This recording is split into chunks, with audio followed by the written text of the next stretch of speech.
اعوذ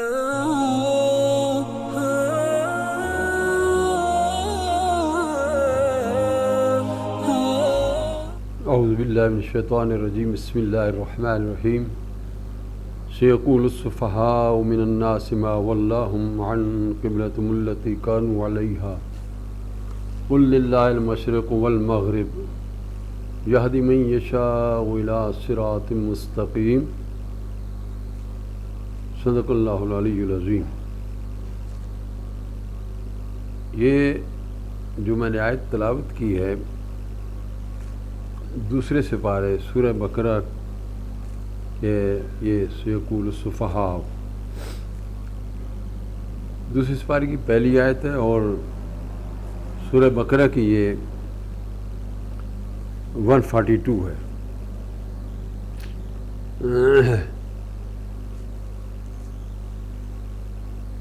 اس کا بھی تعلق ختم نبوت کے ساتھ ہے۔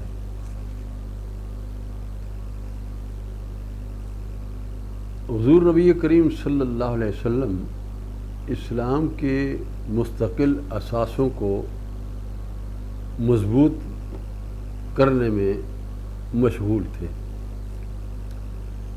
اور مستقل اساسوں میں بڑا اثاثہ جو ہے امت مسلمہ کے لیے وہ قبلہ کا ہے، کیونکہ قبلہ نماز کے لیے رخ کرنے کے لیے کہ نماز میں رخ کیا جائے،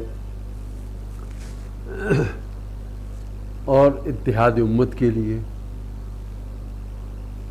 کہ امت کا اتحاد، اور پھر یہ کہ وہ اثاثہ مستقل ہو اپنی تاریخی نوعیت کے لحاظ سے بھی۔ تو وہ یوں کہ اللہ تبارک و تعالی نے جب کائنات کو وجود دیا، زمین کو وجود دیا، تو سب سے پہلے مرکز جو زمین کے اوپر اللہ نے بنایا وہ مکہ معظمہ میں بیت اللہ شریف، وہاں پر کہ لوگ وہاں آ کر حج کریں، اور لوگوں کے اکٹھا ہونے کی جگہ اس کو فرمایا ان اول بیت وضع للناس للذی ببکۃ مبارکا وہدی للعالمین۔ یہ اس کے بعد سورہ بقرہ کی آیت ہے، لیکن یہ تیسرے سپارے میں آتی ہے۔ تو سب سے پہلا گھر جو اللہ نے بنایا وہ مکہ معظمہ میں، وہ گھر اللہ کا۔ تو آزمائش اللہ کی طرف سے کہ حضرت داؤد علیہ السلام کے وقت میں ہیکل سلیمانی کی تعمیر ہوئی۔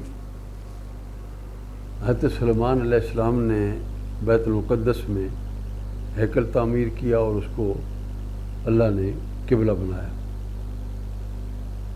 اس کے بعد حضور اکرم صلی اللہ علیہ وسلم اعلان نبوت سے پہلے بھی اور بعد میں بھی اسی طرف کو، بیت المقدس کی طرف جو قبلہ تھا، ادھر ہی منہ کر کے نماز پڑھتے رہے، اور مدینہ پاک میں آپ تشریف لائے تو 17 مہینے آپ نے نمازیں اسی طرف کو پڑھی منہ کر کے۔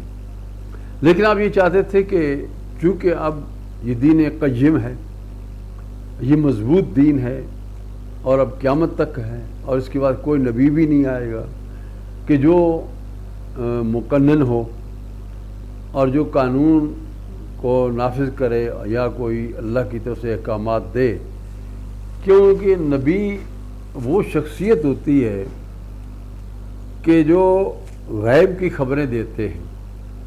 نبی نبوم سے مشتق ہے، اور اس کا نبی کا معنی جو ہے، ہم کہتے رہتے ہیں نبی نبی نبی نے، لیکن نبی کا معنی جو ہے وہ یہ ہے کہ غیب کی خبریں دینے والا۔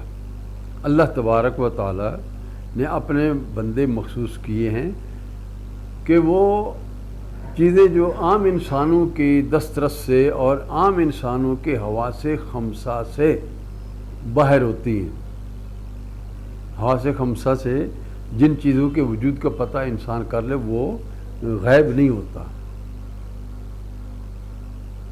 یہ جو چیزیں ہیں کہ جو حواس جیسے جنت دوزخ ہے اور وہاں پر عذاب ہوتے ہیں، یا بیت معمور ہے یا عرش ہے، یہ وہاں پر کے حالات ہیں، یعنی وہ حواس خمسہ سے معلوم نہیں ہو سکتے، اور وہاں پر کوئی جا بھی نہیں سکتا سوائے حضور نبی کریم صلی اللہ علیہ وسلم کے۔ انبیاء میں سے بھی کوئی نہیں وہاں پر گیا، آپ تشریف لے گئے۔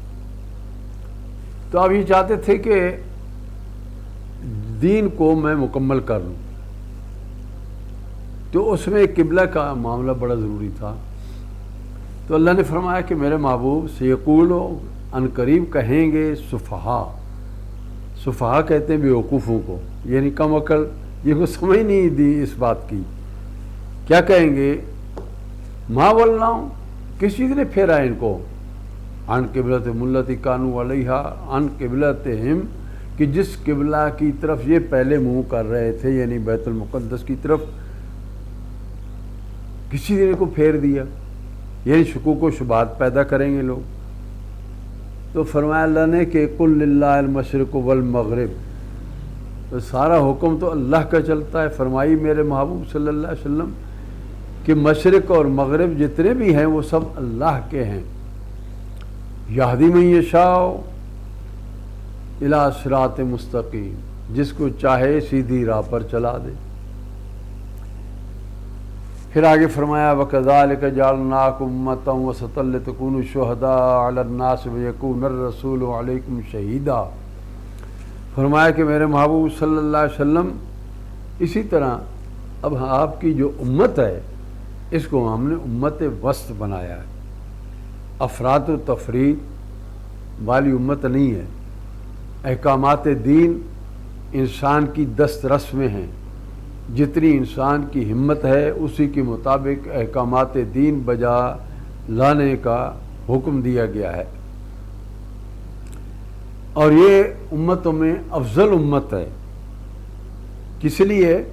شہداء علی الناس، کہ تم لوگوں پر گواہ رہو، یعنی یہ امت جو ہے، یعنی جس میں ہم لوگ موجود ہیں، ہم پہلی امتوں پر گواہ ہیں کہ ان کے پاس انبیاء کرام آئے، انہوں نے تبلیغ دین کی اور وہ لوگوں کو سیدھی راہ بتاتے رہے، اللہ کے پیغامات اور رسالتیں لوگوں تک انہوں نے پہنچائیں۔ ہاں، وَيَكُونَ الرَّسُولُ عَلَيْكُمْ شَهِيدًا، اور رسول یعنی آپ صلی اللہ علیہ وسلم تمہارے اوپر گواہ ہیں، حضور صلی اللہ علیہ وسلم۔ تو فرمایا کہ وَمَا جَعَلْنَا الْقِبْلَةَ الَّتِي كُنْتَ عَلَيْهَا، اور تم سے پہلے اے محبوب صلی اللہ علیہ وسلم جس قبلہ پر تھے ہم نے وہ اس لیے مقرر کیا تھا، کس لیے؟ اِلَّا لِنَعْلَمَ، تاکہ یہ دیکھیں مَن يَتَّبِعُ الرَّسُولَ، کہ کون رسول کی اتباع یعنی تابعداری پیروی کرتا ہے، رسول کا حکم کون مانتا ہے۔ دیکھو نا، اللہ کو تو اپنے رسول کا حکم منوانا ہے، اللہ کو اور کچھ بھی نہیں چاہیے۔ کو مشرق کی طرف منہ کرنے کا حکم دے دے مغرب کو، تو اللہ تبارک و تعالیٰ نے صرف رسول کے احکامات کی پیروی اور ان کے سامنے سر تسلیم خم کرنے کو حکم دیا۔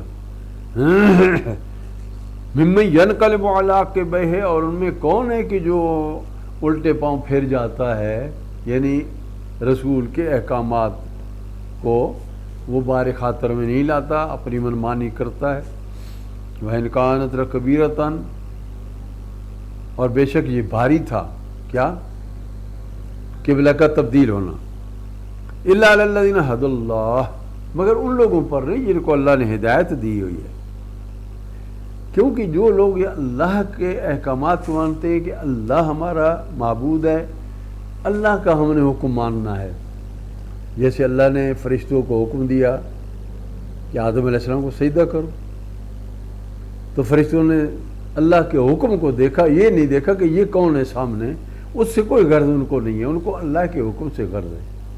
اور جس کے دل کے اندر کجی ہوتی ہے، ٹیڑھا پن ہوتا ہے، اس نے کہا کہ یہ سامنے تو بت ہے، یہ تو مٹی سے میرے سامنے تیار ہوا ہے، میں اس کو سجدہ کروں۔ اس نے یہ نہیں دیکھا، یہ اس کی سمجھ میں نہیں بات آئی کہ اللہ کا حکم مجھ کو ماننا ہے، اس سے مجھے کیا غرض ہے، اللہ جس کو حکم دیتا ہے وہ کرنا چاہیے. تو وَإِنْ كَانَتْ لَكَبِيرَةً، اور وہ بے شک بھاری تھا، إِلَّا عَلَى الَّذِينَ هَدَى اللَّهُ، مگر وہ جن کو اللہ نے ہدایت دی ہے، اپنی پہچان دی ہے نا کہ اللہ کا حکم ماننا ہے چاہے کچھ بھی ہو جائے. اپنی اس میں منمانی یا اپنی رضا یا اپنی نفس پرستی، میں کیا چاہتا ہوں کیا ہو، نہ، یہ بات نہیں ہے. وَمَا كَانَ اللَّهُ لِيُضِيعَ إِيمَانَكُمْ. اب اس پر چونکہ 17 مہینے مسلمانوں نے مدینہ پاک میں نمازیں پڑھی تھی، اس سے پہلے مکہ معظمہ میں بھی پڑھی تھی اور منہ ادھری کیا کرتے تھے، تو ان کو یہ فکر ہوئی کہ اب ہماری نمازوں کا جو پڑھ چکے وہ کیا بنے گا.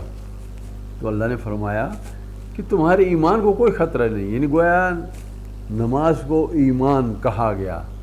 تو یہاں سے یہ بھی معلوم ہوا کہ نماز ایمان ہے، یہ کوئی عام رکن نہیں ہے کہ یہ کوئی اسلام کا رکن ایسے چلو جی اس کو ہلکا نہیں لینا، بلکہ اس کو فرمایا گیا کہ یہ ایمان ہے. وَمَا كَانَ اللَّهُ لِيُضِيعَ إِيمَانَكُمْ، اللہ تعالیٰ ایسا نہیں ہے کہ تمہارے ایمانوں کو ضائع کر دے، ان کو ضائع کر دے. یعنی جو تم نے نمازیں پڑھی ہیں اس سے پہلے وہ تمہاری نمازیں قبول ہیں، کیونکہ تم نے تو اللہ کا حکم مانا نا. سمجھے نا، قبلے سے کیا غرض ہے بھائی، اللہ کا حکم تھا.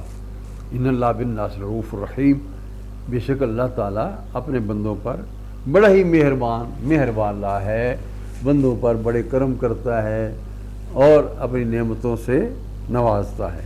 اچھا، یہ بہت بڑا مسئلہ تھا کیونکہ اول قبلہ بھی بیت اللہ شریف جو مکہ معظمہ کے اندر ہے، اور اس کی طرف اب منہ کرنے کے لیے حضور اکرم صلی اللہ علیہ وسلم کی خواہش تھی کہ یہ ہو جائے. تو اللہ تبارک و تعالیٰ نے یہاں فرمایا قد نرا تقلب وجهک فی السماء، اے میرے محبوب صلی اللہ علیہ وسلم، قد نرا، بے شک دیکھا ہم نے، کہ ہم دیکھ رہے ہیں اس بات کو. کیا تقلب آپ کا وجہ کا اب اپنے چہرہ جو ہے نا بار بار آسمان کی طرف کرتے ہیں، یعنی وحی کی انتظار میں ہیں. یہ جس وقت آیات نازل ہوئیں، حضور اکرم صلی اللہ علیہ وسلم اس مسجد میں تھے. وہ تقریباً مدینہ پاک سے 4-5 کلومیٹر ایسے کوئی زیادہ ہی ہے. میں گیا ہوں، پیدل بھی گیا ہوں وہاں پر 2-3 دفعہ. اس کو مسجد قبلتین کہتے ہیں. حضور اکرم صلی اللہ علیہ وسلم وہاں پر شمال کی طرف، بیت المقدس جو ہے نا وہاں سے شمال پڑتا ہے، ادھر منہ کر کے نماز پڑھ رہے تھے. اور یہی خیال تھا کہ اللہ کا حکم کس وقت نازل ہوتا ہے. تو اللہ نے فرمایا کہ میرے محبوب ہم دیکھ رہے ہیں آپ کا بار بار آسمان کی طرف اپنا چہرہ کرنا. فَلَنُوَلِّيَنَّكَ قِبْلَةً تَرْضَاهَا، بس ہم ضرور تمہیں پھیر دیں گے اس قبلہ کی طرف جس کی طرف تمہاری خواہش ہے.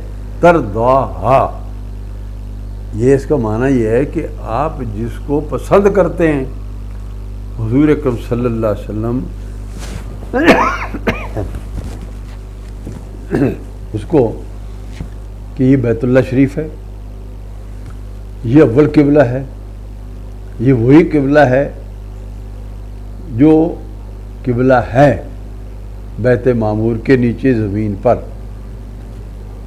تو آپ صلی اللہ علیہ وسلم نے اس طرف کو توجہ فرمائی. تو اللہ تبارک تعالیٰ نے فرمایا کہ میرے محبوب تو ہم ضرور پھیر دیں گے اس قبلہ کی طرف جس میں تمہاری خوشی ہے. ترضاہا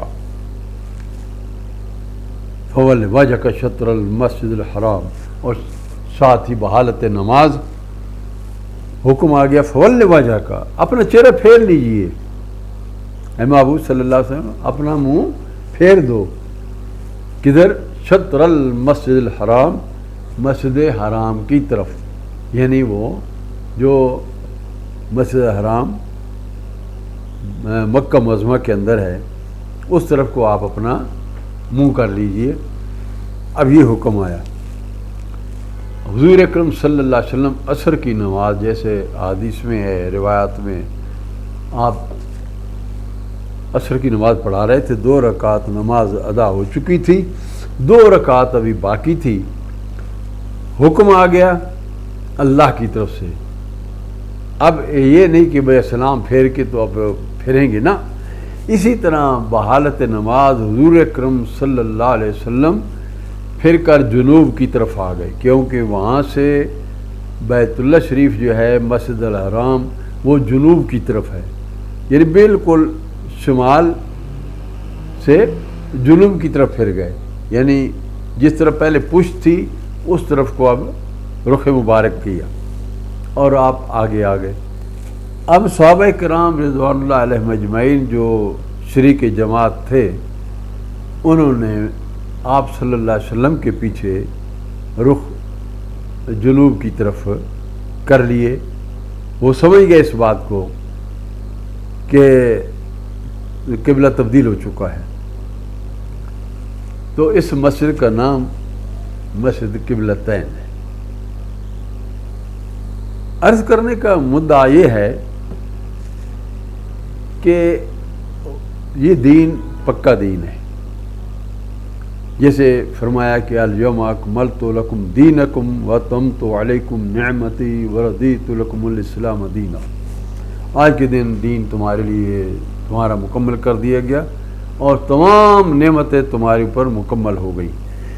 تو یہ قبلہ کا تبدیل ہونا یہ بھی ایک بہت بڑی نعمت تھی، اور یہ اس طرف کو اشارہ کرتا ہے، واضح طور پر اشارہ کرتا ہے کہ آپ صلی اللہ علیہ وسلم کے بعد اب کوئی ایسی ہستی، ایسی اتھارٹی لے کر نہیں آئے گی کہ جو قبلہ کو تبدیل کرے اور دین کے اساسوں کے اندر کوئی تبدیلی لائے۔ لہذا اب حضور صلی اللہ علیہ وسلم کے بعد کسی قسم کے، چونکہ نبی کا سلسلہ ختم ہو چکا ہے، آپ صلی اللہ علیہ وسلم نے تمام تر ضروریات دین کو مکمل کر دیا ہے، اور قبلہ کی تبدیلی بھی اسی سلسلے کی ایک بہت بڑی نشانی ہے۔ اللہ تبارک و تعالی اپنے نمازیں ادا کرنے اور اللہ کی جو مرضی ہے اس پر چلنے کی توفیق عطا فرمائے، کیونکہ اس میں جتنی بھی چیز اصل میں نکلتی ہے لب لباب یہ ہے کہ اللہ تبارک و تعالی کا حکم مانا جائے، اس کے اندر انسان کی اپنی کوئی نفسانیت اور ذاتی اغراض و مقاصد یا خواہشات یا اپنا بڑا پن اس کے اندر کوئی چیز بھی نہ ہو، یہی اسلام کی تعلیمات ہیں۔ اللہ عمل کی توفیق عطا فرمائے۔ وآخر دعوانا ان الحمد للہ رب العالمین۔